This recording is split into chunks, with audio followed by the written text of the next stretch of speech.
Hi friends, நான் உங்கள் Justin. இது சோக்கா பேசுகிறேன்.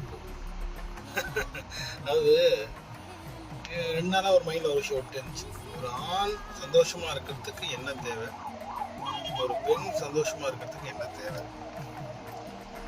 முதல் கேள்வி. 2வது கேள்வி, ஒரு குடும்பம் சந்தோஷமாக இருக்கிறதுக்கு என்ன தேவை? இது 3வது கேள்வி. யாராவது தெரிஞ்சதுன்னா கமெண்ட்டில் போடுங்க. என்னன்னு நம்ம தெரிஞ்சுப்போம். குடும்பத்தில் ஆணோ பெண்ணோ இல்லை பெற்றோர்களோ குடும்பத்தை எல்லாம் சேர்ந்தது தானே. அந்த எல்லாம் சேர்ந்த குடும்பத்தில் மேஜரான ரோல் பண்ணுறது கணவனும் மனைவி தான். ஒரு கணவனோ ஒரு மனைவியோ சந்தோஷமாக இருக்கிறதுக்கு என்ன தேவைப்படும்? அது இண்டிவிஜுவலாக நீங்கள் சொன்னாலும் சரி, சேர்த்து சொன்னாலும் சரி, அந்த குடும்பம் சந்தோஷமாக இருக்கிறதுக்கு என்ன தேவை? கமெண்ட்டில் சொல்லுங்கள், கேட்போம். கமெண்ட்டில் ரிப்ளை வந்ததுக்கப்புறம் அதுக்கான பதிலை நான் சொல்கிறேன். எனக்கு தெரிஞ்சதை நான் சொல்கிறேன்.